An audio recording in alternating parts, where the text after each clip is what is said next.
All right, ladies and gentlemen. Last time we spoke, I left you as a man 1-1, having completely rebuilt his deck. You may be wondering, where was round 3? Unfortunately, that one went to time. In game 3, turn 4, we emerged victorious off of the power of exerted creatures. So that led us into round 4, where a loss would have me finish a respectable 2-2, but you really wanted the 3-1 so that you could feel like you had a pretty good night. And we delivered. A solid 3-1 finish is something that I'm perfectly satisfied with, perfectly happy with. Overall, I think it's a great set. I can't wait to draft this in particular. I think it's a deck where the games can stall and go very long, and there's also a format where you can have unbridled aggression finish games out of essentially nowhere.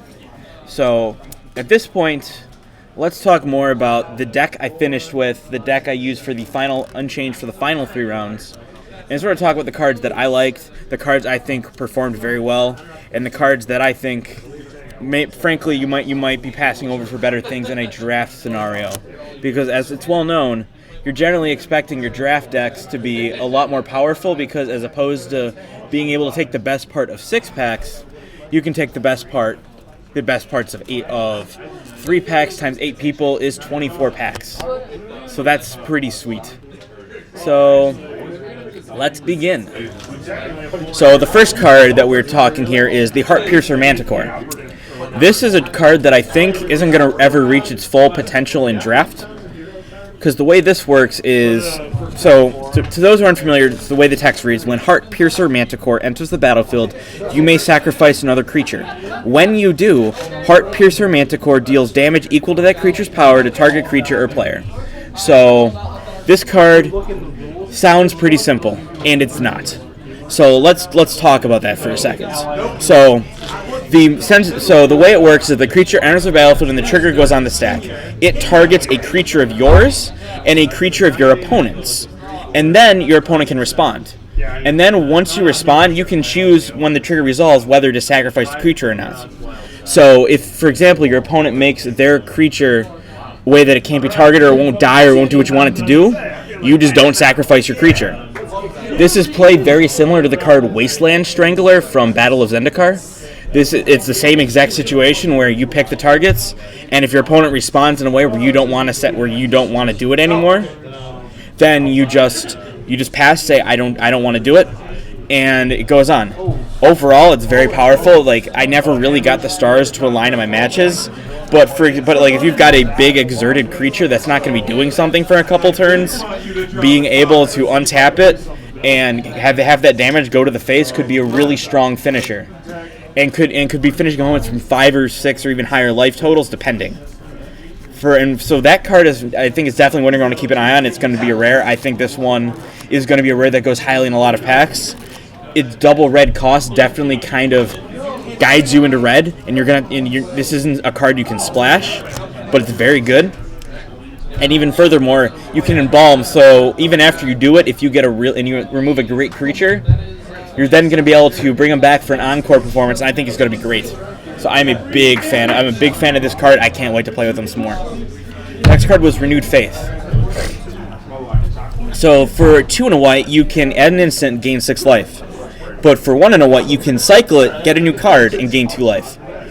When I was playing, I don't think the gain 6 life was very impressive to me. I just wasn't a fan.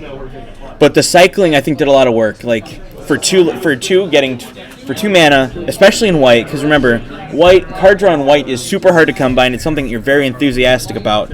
Being able to get a card and 2 life for the cost of 2 mana is something that I'm a big fan of, and I think you're going to be a fan of more as well. So, Brute Strength. I wasn't super enthused about this because it doesn't really protect your creatures, and in a lot of cases when you're using this, you're probably going to so there's 2 scenarios where you use this. One where you're ahead and your opponent's chump blocking and it lets you push through damage. In that case, anything's going to be good. Even letting the creature die as a chump block is a win for you and something that you're pretty happy about. especially if you didn't have to exert to get it. So this is pretty good because it lets you trample on through, and it's going to push multiple damage through in most cases. But really, I think where its real power comes in is in that it lets you create these big wombo combo turns, because like on first thought this seems like a mediocre combat trick, but this thing pulled a ton of work for me, and I think if you're going to be playing the red aggro deck, which this set does look like it is going to have that, and I think it's going to be very formidable and something that other decks are going to have to respect. But again, I think you're definitely going to want at least one, and I think even 2 or 3 copies, depending on how aggressive your deck is going to be fine. Because while I underrated it at first, getting the most out of those getting attacks while you're exerted is a big deal, and I think it's something that you're going to be very happy about. Next card is Cast Out. Okay. So this card, when this was spoiled, everyone said this card was going to be really good, and I was one of them. This card I think is great. It's a 4 mana and it's flashing enchantment, and when it enters the battlefield, you can exile a non-land permanent an opponent controls that leaves the battlefield.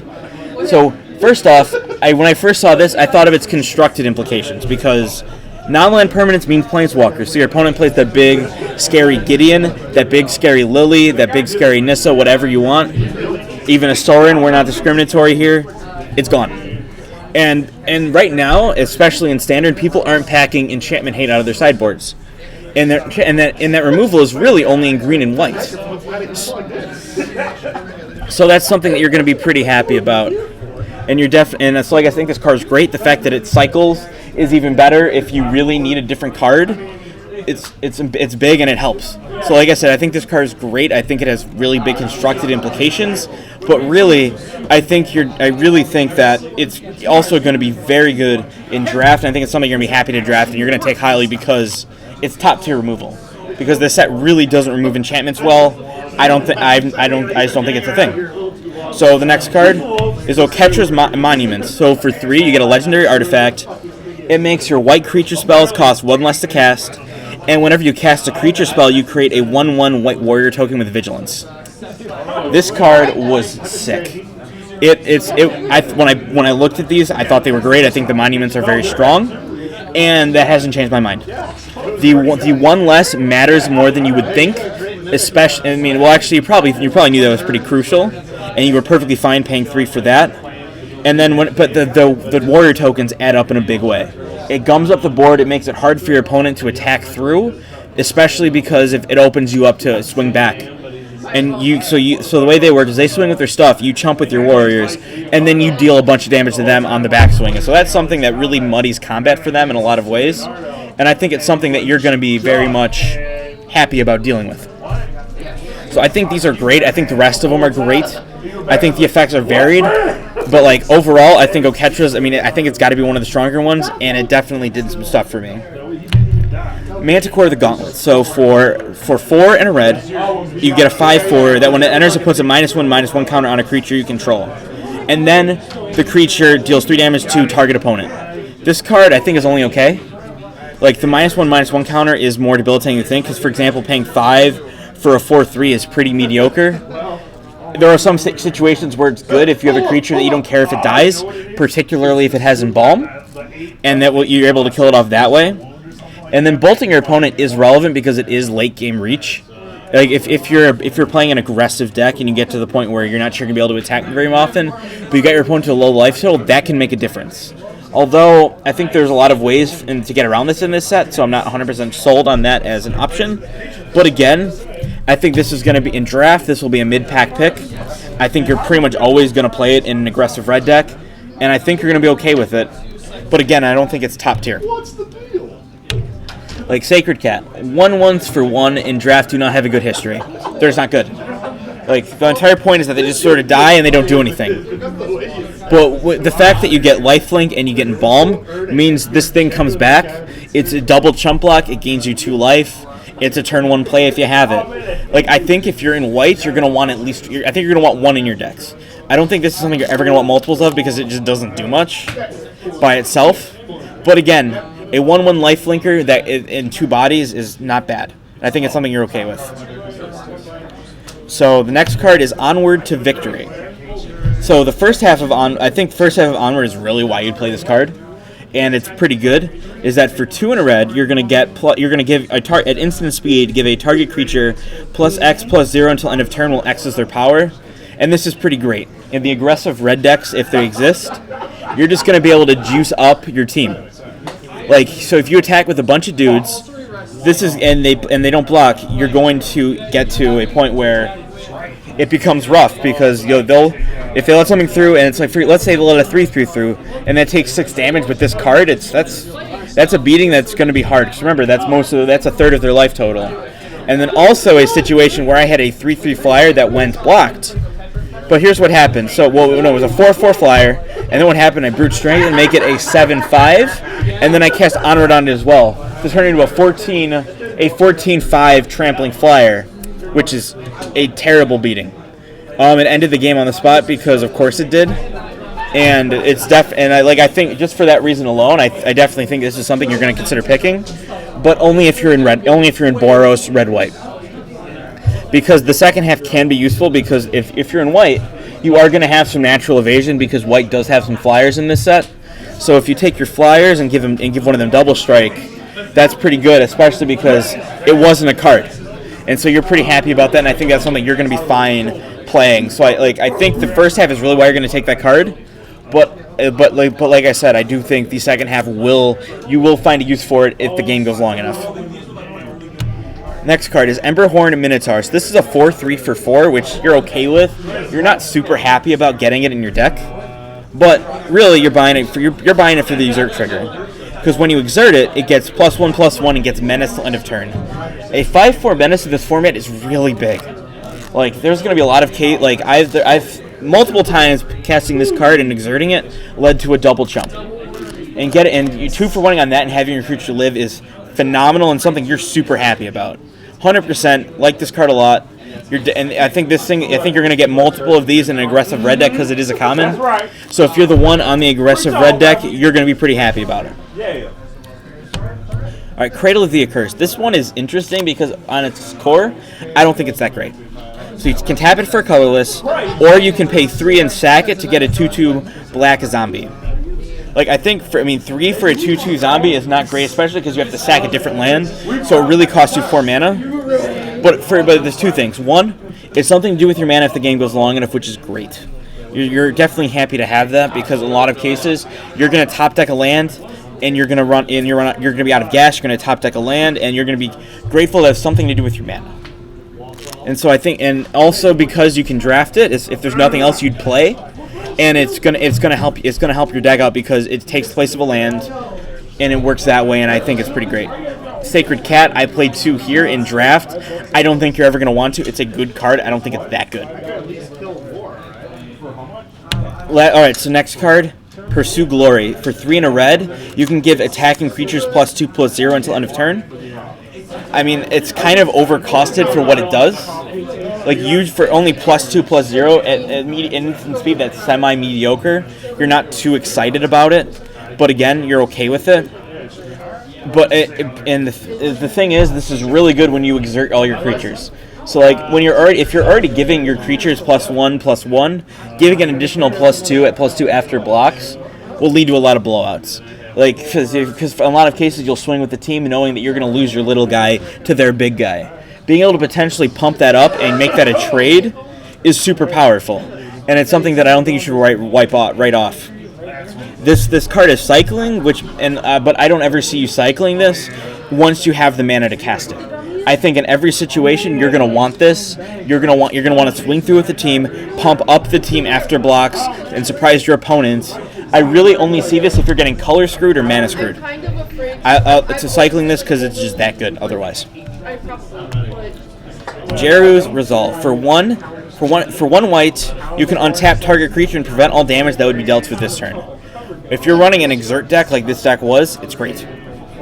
You exert a creature, they think, okay, I can sneak in some damage. You untap it, you block, you kill it, and then you're ready to exert again next turn. It's a beating.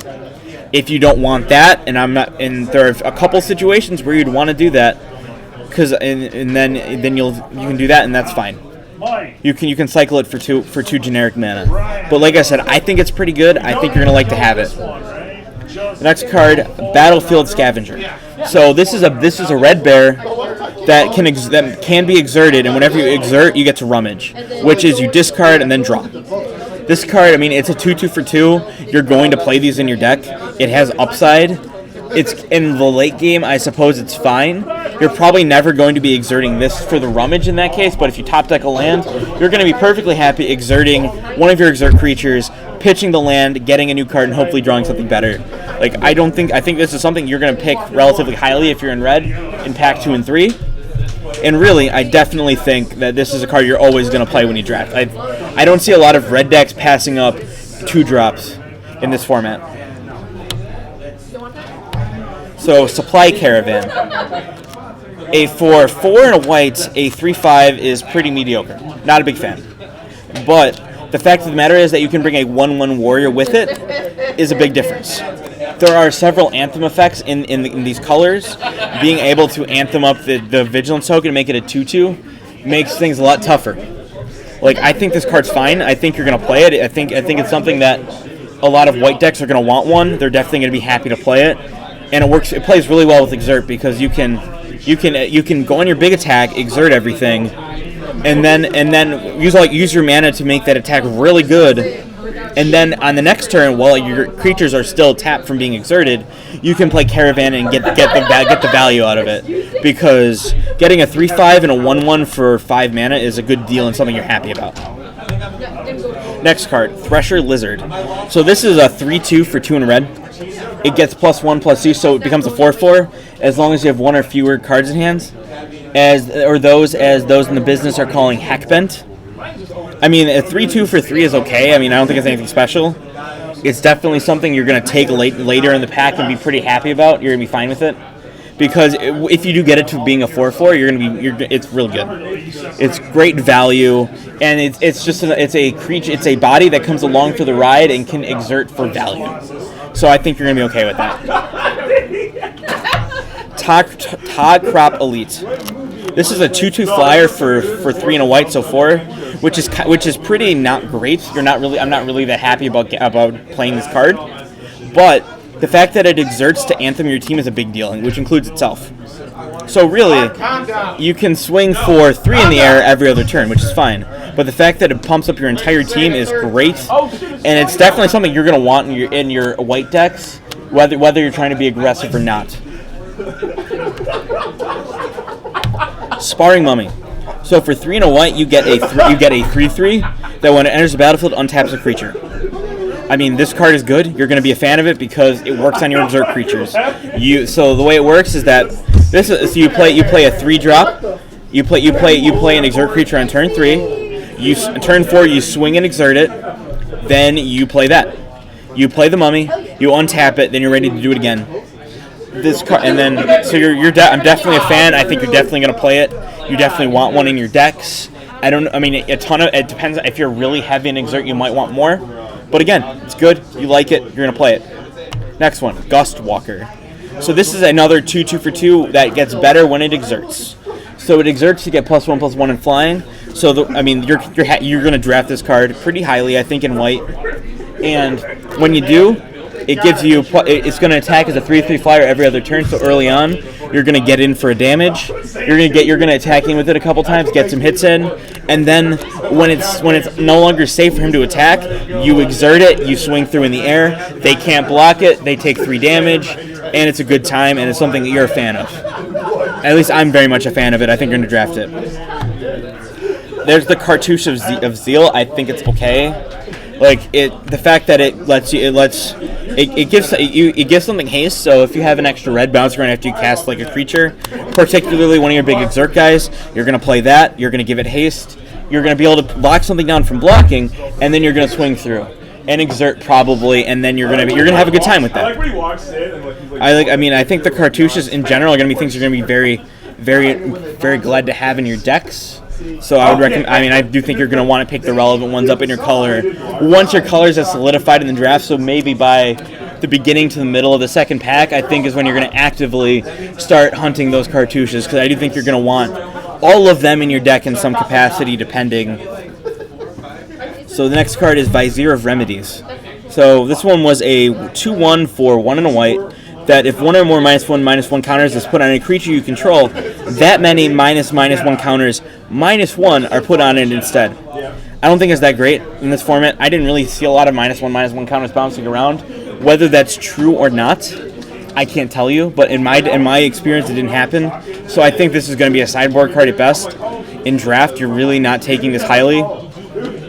Really, where this card's going to see play is in Modern. If the combo where you to generate infinite mana with Devoted Druid is for real. It may or may not be. I can't tell you. Brute Strength, I already have one. We've talked about it. It's a good card. You're a fan. Deem Worthy. This is almost a modular card. So for 4 and a red, you can deal 7 damage to target creature. For 3 and a red, you can cycle it and have it deal 2 damage to a creature, which is also something you're pretty excited about. I think it's 2 good cards. You can make it to fit your situation. I think it's pretty good. Last, we have the Limits of Solidarity. This is the last card we're going to talk about. It's for 3 and a red. It's a threaten effect.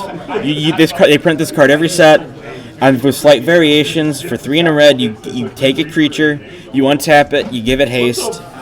I think it's good because the thing that's going to be nice about this is that, and this I think it'll be better because you can take exert creatures. You take an exert creature, you untap it, and you have a ball with that. In worst case scenario, if there's nothing to take, you can cycle it for value. So that's the set. Like I said, we started off rocky with an 0-2 loss. We clawed our way back. So that's my pre-release. I hope you guys enjoyed it, and I wish I could figure out how to turn this thing off.